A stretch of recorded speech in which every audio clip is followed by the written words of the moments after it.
Bonjour et bienvenue dans la revue de presse hebdo et audio du secteur retail et e-commerce en France, proposée par les Digital Doers. Nous sommes le 8 avril 2022, au sommaire cette semaine, 5 articles. Une levée de fonds valorise le poids lourd de la fast fashion Shein, 100 milliards de dollars, à lire sur usinedigital.fr.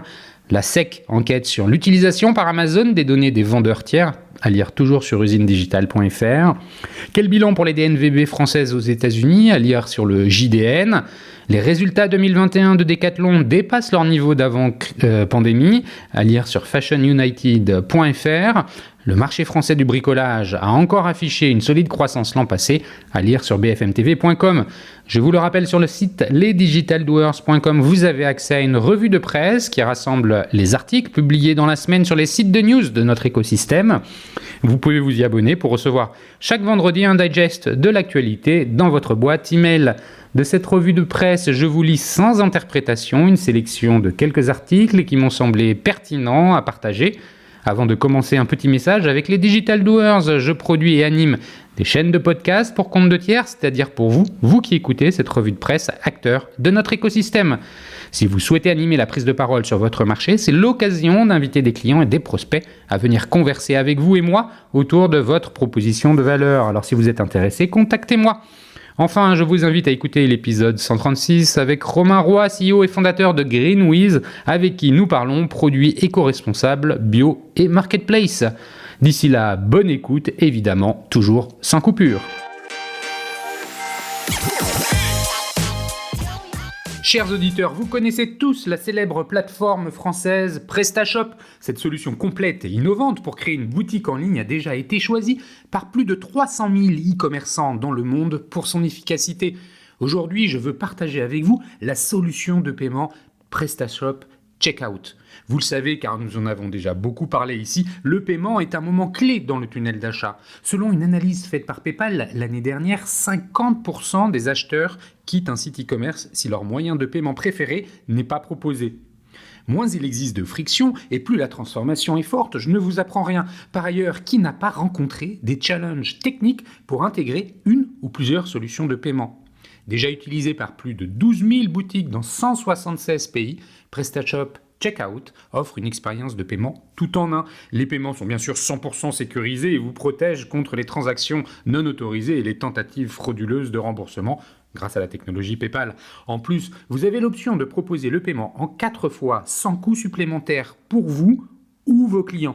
Enfin, sachez que pour votre développement international, PrestaShop Checkout est la solution idéale car elle accepte les moyens de paiement en provenance de plus de 190 pays dans 20 devises différentes. Pour retrouver tous les détails de cette solution de paiement, je vous invite à vous rendre sur le site prestashop.com/prestashop-checkout.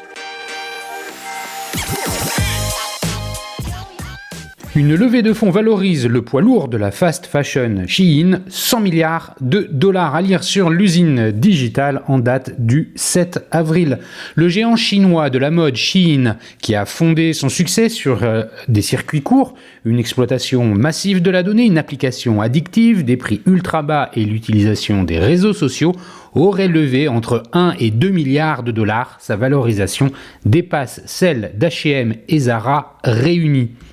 Le site donc d'ultra fast fashion chinois, Shein, prononcé donc bien Shein, pas Chine, qui a fait son trou auprès des jeunes consommatrices internationales grâce aux réseaux sociaux, à ses prix très bas et à une organisation logistique millimétrée et hyper flexible, a réalisé la semaine dernière une levée de fonds le valorisant 100 milliards de dollars, rapporte le Wall Street Journal. C'est plus que la capitalisation de H&M et Zara réunis. Le montant du tour de table, auquel ont participé General Atlantic, Tiger Global, Sequoia Capital China, se situerait entre 1 et 2 milliards de dollars. Un poids lourd mondial de la mode. Shein a été créé en 2008 par Chris Xu, spécialiste du référencement en ligne, à l'origine pour vendre des robes de mariée. Le site s'appelait alors Shein Inside. Puis la société s'est rapidement diversifiée. Sa particularité est qu'elle ne commercialise pas ses produits en Chine, mais à l'international. Deuxième application la plus téléchargée dans la catégorie shopping aux USA sur iOS, première sur Google Pay. Shein aurait réalisé un chiffre d'affaires de 10 milliards de dollars en 2020 selon Bloomberg, mais la société ne communique pas ses résultats. En France, le distributeur a fait une percée en 2021 en s'installant pendant quelques mois dans le top 25 des enseignes en nombre de transactions selon Kantar. Data, supply chain et réseaux sociaux. Shein vend essentiellement sur son application mobile conçue pour la rendre addictive, un peu comme un jeu mobile. Il est possible de gagner des points, donnant droit à des bons d'achat, en postant des commentaires, en participant à des tirages au sort, des concours de tenue, en regardant des live streams, en participant à des activités marketing dans les délais impartis et même en se connectant plusieurs jours consécutifs. Le distributeur mise sur un renouvellement ultra rapide de ses références. Une des façons de consulter son catalogue est d'ailleurs d'aller voir les nouveautés qui sont classées par jour de mise en ligne. Le site vend à la fois ses produits et ceux de vendeurs tiers. Ces nouveautés sont commandées en tout petit volume auprès de TPE et de PME du textile en Chine et sa chaîne logistique lui permet d'adapter les approvisionnements à la demande en temps quasi réel.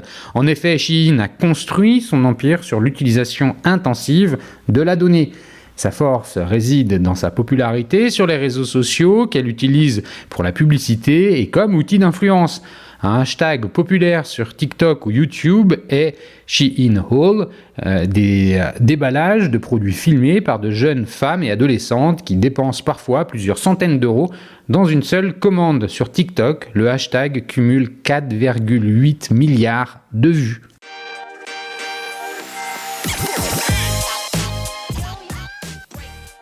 Enquête sur l'utilisation par Amazon des données des vendeurs tiers à lire sur l'usine digitale en date du 7 avril. Aux États-Unis, le régulateur des marchés financiers demande à Amazon de s'expliquer sur l'utilisation présumée des données non publiques des vendeurs tiers. Elle serait utilisée pour développer les produits les plus appréciés des utilisateurs de la marketplace et ainsi écraser la concurrence, une stratégie déjà pointée du doigt par la Commission européenne. Amazon est dans le viseur de la Securities and Exchange Commission, la SEC, l'organisme fédéral américain chargé de la réglementation et du contrôle des marchés financiers. Elle le soupçonne d'utiliser les données des vendeurs tiers pour créer ses propres produits, ce qui pourrait constituer un acte de concurrence déloyale d'après l'information du Wall Street Journal citant des sources anonymes. La SEC cherche des preuves. La division de l'application de la loi de la SEC a exigé l'accès à des échanges, à plusieurs cadres supérieurs de l'entreprise. Elle souhaite savoir si des employés ont pu accéder aux informations de vente des vendeurs tiers de la marketplace pour développer les produits ayant le plus de succès, évinçant ainsi toute concurrence.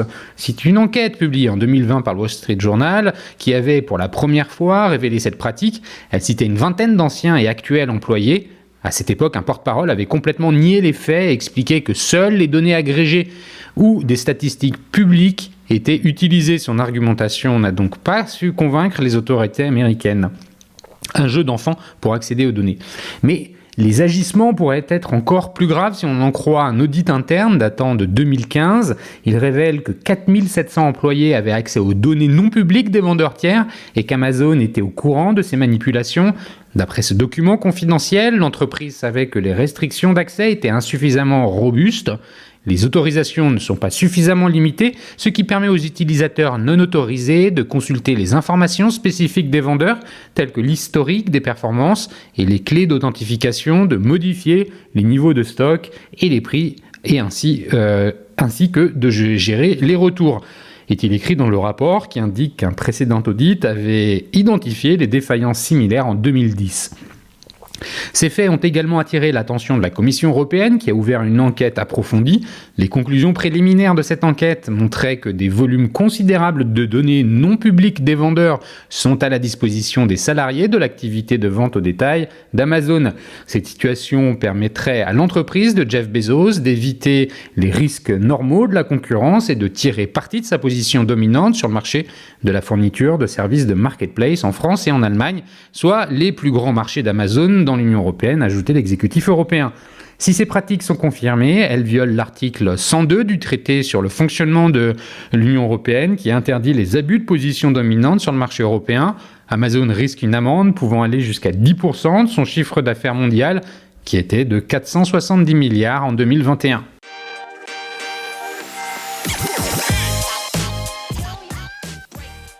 Quel bilan pour les DNVB françaises aux États-Unis à lire sur le JDN en date du 4 avril.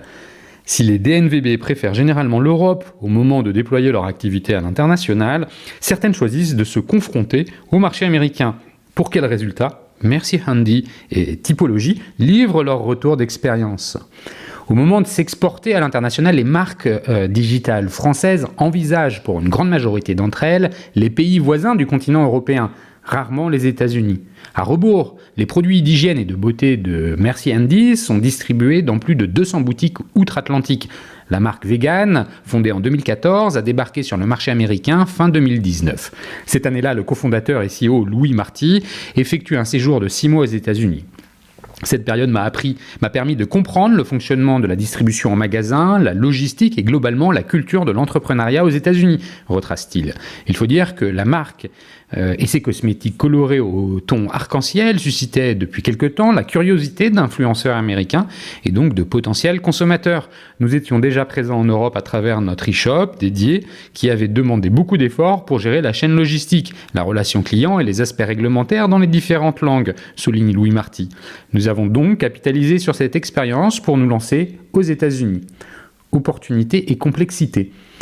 Après plus de 2 ans à l'épreuve du marché américain, la DNVB française compte une équipe de 3 salariés locaux et souhaite développer la distribution wholesale en nouant de nouveaux partenariats.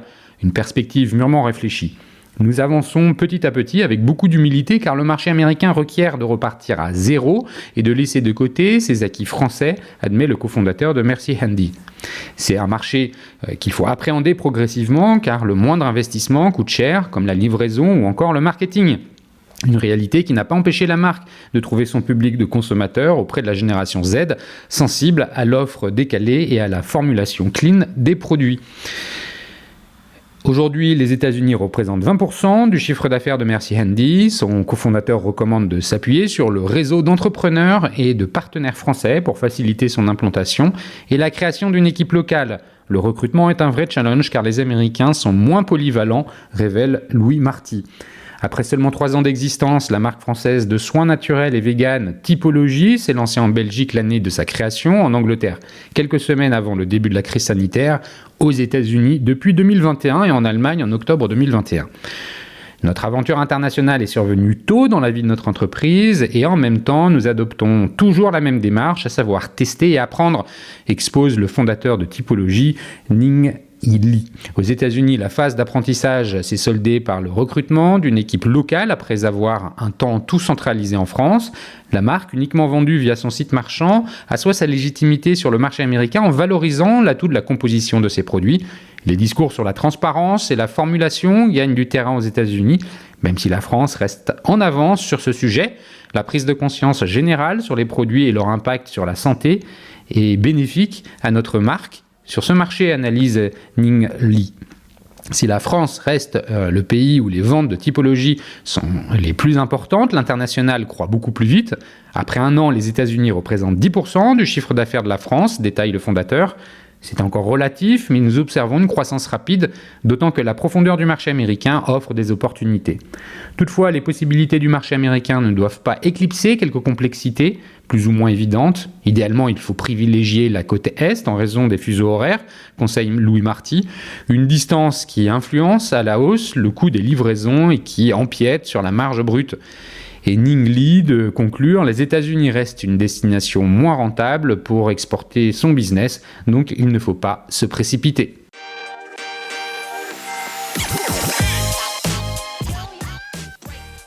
Les résultats 2021 de Decathlon dépassent leur niveau d'avant-pandémie, à lire sur fashionunited.fr en date du 5 avril. Le groupe de production et de distribution d'articles de sport Decathlon, qui a suspendu récemment ses activités en Russie, a annoncé lundi un chiffre d'affaires et un résultat net pour 2021 bien supérieur à son niveau d'avant la pandémie. Decathlon, 13,8 milliards d'euros de ventes en 2021. Les ventes hors taxes du groupe, qui appartient à la galaxie Mullier, ont atteint 13,8 milliards d'euros, soit une progression de 21% par rapport à 2020, ajoute l'enseigne dans un communiqué. La progression s'explique par un marché de l'équipement sportif très dynamique et par un effet de base favorable, les ventes en 2020 ayant été perturbées par l'épidémie de Covid-19. Decathlon a fait mieux en 2021 qu'en 2019, avant le déclenchement de la crise du Covid-19, lorsque l'enseigne avait réalisé 12 milliards d'euros de chiffre d'affaires.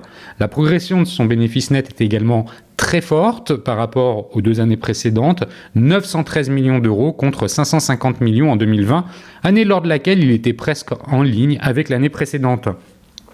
Le groupe est présent dans 70 pays via 1747 points de vente et revendique 105 000 employés. Le niveau de ces ventes en ligne est resté très élevé en 2021 avec 21% du total des ventes alors qu'il n'était que de 8% en 2019. En France, où Decathlon réalise un quart de ses ventes globales avec 324 magasins et 22 500 collaborateurs, il dit avoir réalisé un chiffre d'affaires de 4,2 milliards d'euros, soit une progression de quelques 18% par rapport à l'exercice précédent. L'enseigne s'est retrouvée récemment au cœur d'une polémique, car elle continuait, au même titre que Auchan ou Leroy Merlin, à opérer en Russie malgré les appels du président ukrainien à quitter ce pays pour ne plus être les sponsors de la machine de guerre russe.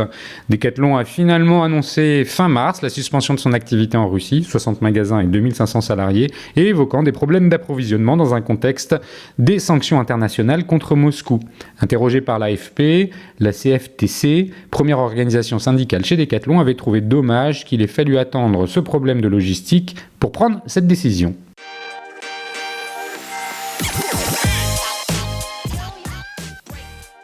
Du jardin à la cuisine, le marché français du bricolage a encore affiché une solide croissance l'an passé, à lire sur bfmtv.com en date du 3 avril.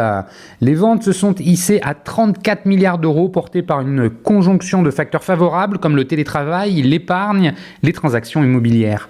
Après un millésime exceptionnel en 2020 grâce ou à cause des confinements, le marché français du bricolage a continué sur sa lancée l'an passé. Selon les chiffres de la Fédération des magasins de bricolage et INOA, les industriels du nouvel habitat, les ventes ont progressé de 10,2% en valeur à 34 milliards d'euros après plus 13,4% en 2020. Là encore, le secteur a profité d'une conjonction de facteurs favorables avec de nouvelles périodes de confinement, sans oublier l'inflation, la réserve d'épargne, les transactions immobilières dans l'ancien ou encore le télétravail. Comme l'indique Juliette Lozac, chargée d'études, poursuivant la tendance de 2020, la réserve d'épargne des Français reste forte, les ventes immobilières dans l'ancien demeurent à des niveaux records, dépassant de 1,2 million de transactions.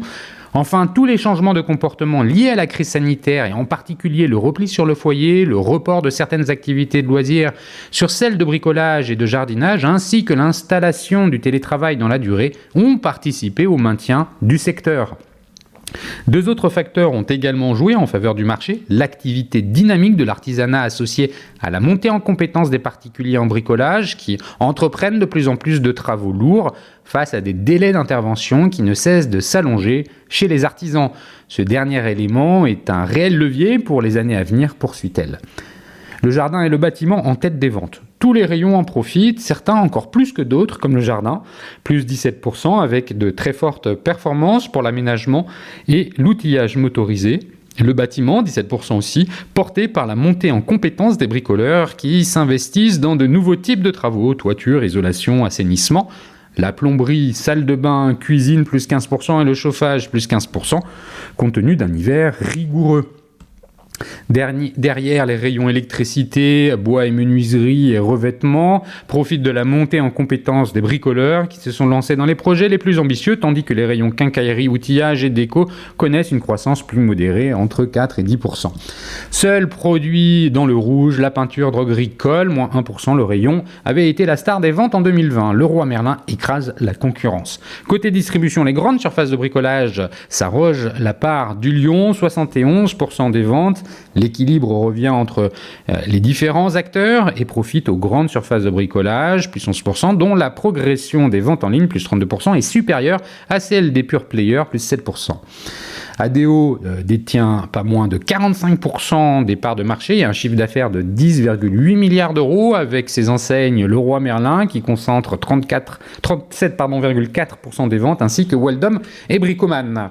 Le géant devance Kingfisher, Castorama et Brico Dépôt avec 26% et 6,3 milliards de revenus, puis les mousquetaires 14% avec Bricomarché, Bricocash et Bricorama. Monsieur Bricolage qui est le numéro 4 français avec une part de 8,5% et un chiffre d'affaires de 2,1 milliards d'euros. Évidemment, les incertitudes sont fortes pour 2022 compte tenu du contexte géopolitique et de l'inflation galopante. Soulignons que les fondamentaux sont bons avec le maintien de l'emploi, des transactions et une épargne toujours forte, soit un réservoir de potentiels travaux. En revanche, le contexte actuel avec le conflit ukrainien et ses conséquences sur les prix des matières premières ne nous permet pas de préjuger de l'avenir, abonde Mathieu Pivin, président de la FMB.